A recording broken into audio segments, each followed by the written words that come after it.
ইসলাম ধর্মানুসারীদের সিয়াম সাধনার মাস রমজান। সৃষ্টিকর্তার নৈকট্য লাভের আশায় দিনের বেলায় পানাহার থেকে বিরত থাকেন মুসলমানরা। অনেক মুসলিম খেলোয়াড় আছেন যারা রোজা রেখেই খেলতে নামেন। খেলা চলাকালীন একটু বিরতি নিয়ে ছোট্ট পরিসরে ইফতার করে রোজাও ভাঙেন। স্পেন ও বার্সার তরুণ ফুটবলার লামিন ইয়ামালও তাদেরই একজন।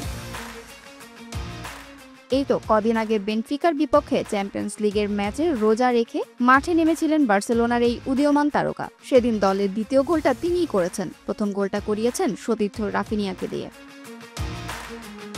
2 গোলের মাঝে ইফতারের সময় হলে পানি পান করে রোজাও ভেঙেছেন ইয়ামাল। সামাজিক যোগাযোগ মাধ্যমে ছড়িয়ে পড়া সেই ছবি দেখে অনেকেই তার প্রশংসা করেছেন।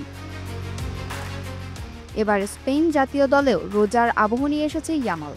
মার্কা জানিয়েছেন দেশটির জাতীয় দলের হয়ে প্রথম ফুটবলার হিসেবে রোজা রেখে খেলবেন 17 বছর বয়সী এই winger. UEFA Nations league quarter ফাইনালে প্রথম লেগে বৃহস্পতিবার রাতে নেদারল্যান্ডসের মাঠে খেলবে স্পেন। নিজেদের মাঠে ফিরতি লেগ রোববার রাতে। ম্যাচ দুটি সামনে রেখে পরশু স্পেন জাতীয় দলে যোগ দিয়েছেন ইয়ামাল। সতীর্থদের সঙ্গে অনুশীলনও করেছেন। সেখানেই এই ঘোষণা দিয়েছেন বার্সার ইয়াং ফুটবল সেন্সেশন। ইয়ামালের জন্ম স্পেনে হলেও তার বাবা মুনির নাসারাউই একজন মরক্কান মুসলিম। ইয়ামাল তার পৈতৃক পরিবারের সম্মানে মুসলিমদের পবিত্র মাস রমজানে রোজা পালনের সিদ্ধান্ত নিয়েছেন।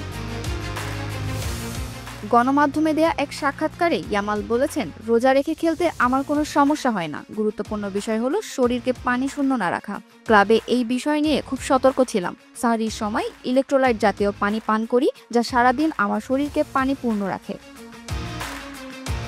তবে ইয়ামালি স্পেন জাতীয় দলের হয়ে খেলা প্রথম মুসলিম ফুটবলার নন।